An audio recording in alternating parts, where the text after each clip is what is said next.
Nous continuons ce soir d'étudier le rôle de Marie, mère de Jésus, tel que la Bible nous le présente, et non tel que la religion officielle a pu l'établir. Nous avons dans les trois précédentes interventions posé et affirmé trois vérités bibliques. La première, c'est que l'Immaculée Conception, c'est-à-dire doctrine selon laquelle Marie serait sans péché, n'est pas compatible avec les Saintes Écritures.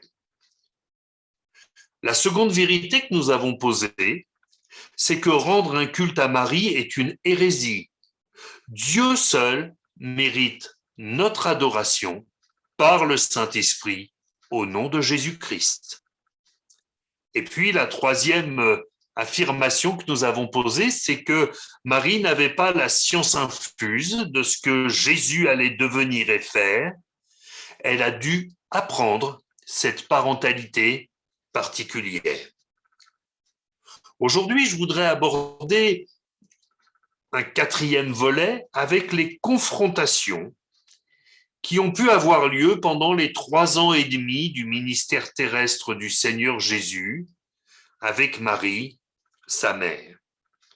La première confrontation a lieu lors du premier miracle, à Cana, en Galilée. Alors je lis pour vous dans l'Évangile selon Jean, au chapitre 2, les 12 premiers versets. 3 jours après, il y eut des noces à Cana, en Galilée. La mère de Jésus était là et Jésus fut aussi invité aux noces avec ses disciples. Le vin ayant manqué, la mère de Jésus lui dit « Ils n'ont plus de vin ». Jésus lui répondit « Femme, qui y a-t-il entre moi et toi? Mon heure n'est pas encore venue. » Sa mère dit au serviteur « Faites ce qu'il vous dira. » Or, il y avait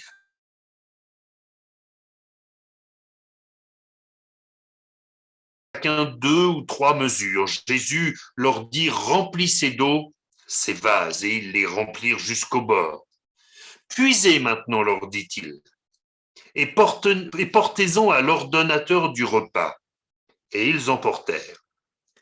Quand l'ordonnateur du repas eut goûté l'eau changée en vin, ne sachant d'où venait ce vin, tandis que les serviteurs qui avaient puisé l'eau le savaient bien, il appela l'époux et dit « Tout homme sert d'abord le bon vin, puis le moins bon après qu'on s'est enivré.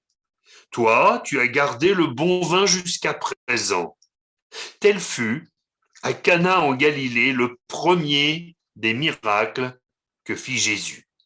Il manifesta sa gloire et ses disciples crurent en lui. Après cela, il descendit à Capernaum avec sa mère, ses frères et ses disciples, et ils n'y demeurèrent que peu de jours. Alors, bien évidemment, je ne vais pas faire ce soir l'exégèse de ce premier miracle de Jésus, mais pour plutôt essayer de comprendre pourquoi cette circonstance donne lieu à une confrontation finalement assez vive entre le Seigneur Jésus et Marie. Femme, qu'y a-t-il entre moi et toi? Mon heure n'est pas encore venue. D'autres traductions donnent des expressions plus claires, plus modernes, comme « Que me veux-tu, femme ?» ou encore « Femme, est-ce à toi de me dire ce que j'ai à faire ?» On a quand même le sentiment que le Seigneur pose la question à sa mère en lui disant « Maman, de quoi je me mêle? Je suis un grand garçon, je n'ai plus besoin que tu me dises ce que j'ai à faire. » Le décor est planté. Le Seigneur Jésus sait qu'il y a un besoin pour ce mariage, que sans son intervention, l'époux sera dans la plus grande confusion, mais définitivement, la règle est établie. Le Christ n'accomplit pas des miracles aux ordres de sa mère.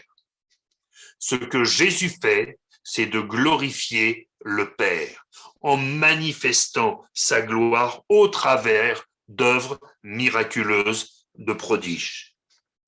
il décide des moments, il décide ce qu'il est opportun de faire ou d'accomplir pour que la volonté de Dieu soit pleinement appliquée. Et Marie n'a aucune autorité sur ces choses.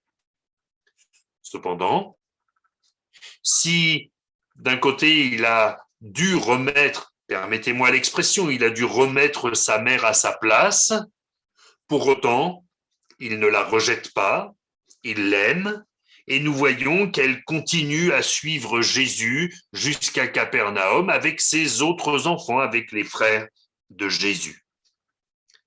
Alors c'est particulièrement étonnant parce qu'on sait que les frères de Jésus ne croyaient pas en lui, en tout cas pas encore. D'ailleurs, même Marie va totalement perdre la vision du plan de salut de Dieu au travers de Jésus-Christ. C'est une autre confrontation dans l'Évangile selon Jean au chapitre 7 au verset 3. Il est écrit, ses frères lui dirent, pars d'ici et va en Judée, afin que tes disciples voient aussi les œuvres que tu fais. Personne n'agit en secret lorsqu'il désire paraître. Si tu fais ces choses, montre-toi toi-même au monde. Et il est précisé, car ses frères non plus ne croyaient pas en lui. Malgré ce qu'ils avaient pu entendre, des miracles accomplis par Jésus et dont ils avaient même été sans doute les témoins, si Jésus était invité à ce mariage, au même titre que sa maman, sans doute le reste de la famille était là aussi. Eh bien, malgré ce qu'ils ont vu, malgré ce qu'ils ont entendu, eh bien, ils ont choisi de ne pas croire en lui. Peut-être y a-t-il un peu de jalousie. J'imagine que c'est pas évident de faire partie d'une fratrie dans laquelle, il y a le sauveur du monde. Forcément, tous les autres frères devaient se dire, nous, on n'est pas à la hauteur. Nous, on n'est pas au niveau. Et il n'y en a que pour Jésus. Ou alors, nous pouvons également penser que ce principe que Jésus a énoncé s'applique. Aucun prophète n'est bien reçu dans sa patrie. Et à plus forte raison, pourrions-nous ajouter, dans sa famille. Probablement que les doutes de Marie et de Joseph ont contaminé également le reste de la famille. Nous allons le voir. Nous avons évoqué la dernière fois quand, à l'âge de 12 ans, Jésus se met à part pour servir, s'occuper des affaires de son père. Marie et Joseph comprennent pas ce qui se passe à ce moment-là. Ils n'ont pas cette vision de Jésus, sauveur du monde, qui s'occupe des affaires de Dieu, son Père. Je bénis Dieu parce que plusieurs des frères de Jésus, on ne sait pas si tous vont suivre ce chemin, mais plusieurs vont se convertir. Et après la crucifixion et la résurrection de Jésus, on en retrouve plusieurs. Jacques sera un des responsables de l'église de Jérusalem. Il est aussi l'auteur de l'épître de Jacques qui nous est resté dans la parole. Jude, qui lui aussi, dans son épître, se présente comme frère de Jacques, eh bien, c'est une manière humble de dire qu'il est frère de Jésus. Plutôt que dire Jude, frère de Jésus, il préfère dire, bon, voilà, c'est pas la peine de la ramener, comme on dirait aujourd'hui, mais plutôt de dire, bon, moi, je suis le frère de Jacques, un des responsables de l'église de Jérusalem. Donc, béni soit Dieu, au moins 2 des frères de Jésus sont sauvés, ont donné leur cœur au Seigneur. Une autre confrontation entre Marie et Jésus, nous la trouvons dans l'Évangile selon Marc, au chapitre 3 et au verset 16. Voici les 12 qu'il établit. Simon, qu'il nomma Pierre, Jacques, fils de Zébédée, et Jean, frère de Jacques, auquel il donna le nom de Boanerges, ce qui signifie fils du tonnerre, André, Philippe, Barthélemy, Matthieu, Thomas, Jacques, fils d'Alphée, Thaddée, Simon le Cananite et Judas Iscariote, qui est celui qui livra Jésus.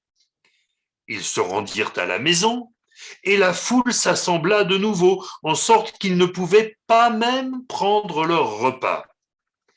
Les parents de Jésus, ayant appris ce qui se passait, vinrent pour se saisir de lui. car il disait, il est hors de sens. Comprenons bien ce qui se passe. Cette fois-ci, c'est un conflit ouvert. Il y a une incompréhension totale. Joseph et Marie considèrent que Jésus est devenu fou et ils viennent pour le faire enfermer.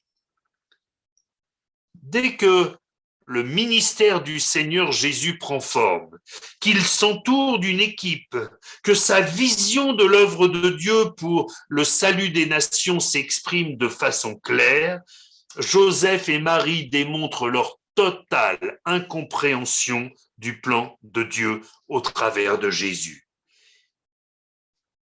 Pourtant, Marie avait entendu les paroles de Siméon quand elle avait amené Jésus au temple. Siméon avait dit à Marie, voici cet enfant est destiné à amener la chute et le relèvement de plusieurs en Israël, à devenir un signe qui provoquera la contradiction, et à toi-même une épée te transpercera l'âme, afin que les pensées de beaucoup de cœurs soient dévoilées. Ils ont tout entendu, tout leur a été dit. Les apparitions d'anges qui leur sont apparus à l'un et à l'autre, les bergers qui ont raconté les apparitions des anges, les mages qui sont venus offrir des cadeaux à l'enfant Jésus, l'étonnement des docteurs de la loi, quand Jésus les interrogeait âgés de 12 ans et qu'ils se disaient, mais waouh, il en a dans la tête le gamin, il en sait des choses. Tout ça, ils le savent, mais ils n'arrivent pas à l'intégrer. Marie est toujours la famille de Jésus, mais uniquement selon la chair. Elle n'est pas sa famille spirituelle. Elle n'est pas sa famille spirituelle. Elle le traite comme un fou, accompagné de son époux, certes, mais elle le traite comme un fou. Et là, c'est quelque chose qui est bloquant. Un peu plus loin, toujours dans le chapitre 3 de l'Évangile selon Marc, au verset 31, il nous est dit « Survinrent sa mère et ses frères, qui se tenant dehors l'envoyèrent appeler. » Imaginez, quelques lignes plus tôt, il venait pour le faire enfermer, là il l'envoie appeler. La foule était assise autour de lui et on lui dit « Voici ta mère et tes frères sont dehors et te demandent. » Et il répondit « Qui est ma mère? Et qui sont mes frères? » Puis jetant les regards sur ceux qui étaient assis tout autour de lui, « Voici, dit-il, ma mère et mes frères, car quiconque fait la volonté de Dieu, celui-là est mon frère, ma sœur et ma mère. » Je ne sais pas si Marie a été prise d'horreur d'avoir voulu faire enfermer Jésus, ou si elle vient avec ses frères pour le raisonner, mais le Seigneur Jésus ne va pas accéder à la demande de sa famille de sang. Il va garder des distances. Il démontre que pour lui, il est plus important de se consacrer à ceux qui aiment la parole que de se consacrer à ceux qui le désapprouvent, bien qu'ayant eu tous les éléments en main. Ceux qu'il considère désormais comme sa famille, ce sont ceux qui s'attachent à la parole de Dieu et qui s'y soumettent. Autrement dit, mes frères et sœurs, nous qui aimons la parole de Dieu, nous qui nous attachons à cette parole, nous qui veillons sur nos âmes afin d'être soumis à la parole, le Seigneur Jésus non seulement n'a pas honte de nous, parfois nous pouvons avoir ce sentiment, je l'entends parfois dans les confidences des uns ou des autres qui me disent « mais je ne suis pas digne du Seigneur ». Eh bien, sachez-le, le Seigneur estime que vous êtes digne de lui, il est fier de vous, vous êtes véritablement, nous sommes véritablement sa famille, que son nom soit béni. Une troisième confrontation, cette fois indirecte, c'est dans l'Évangile selon Luc au chapitre 11 et au verset 27. Tandis que Jésus parlait ainsi, une femme élevant la voix du milieu de la foule lui dit « Heureux le sein qui t'a porté, heureuses les mamelles qui t'ont allaité !» Il répondit, heureux plutôt ceux qui écoutent la parole de Dieu et qui la gardent. Alors vous me direz, le raisonnement est très proche de ce qui vient d'être dit sur l'attachement qu'a Jésus pour ceux qui écoutent sa parole et qui la gardent.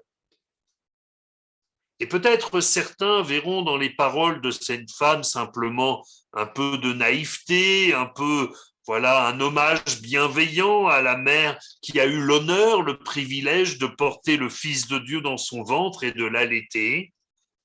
Mais je crois que le Seigneur Jésus ne s'y trompe pas.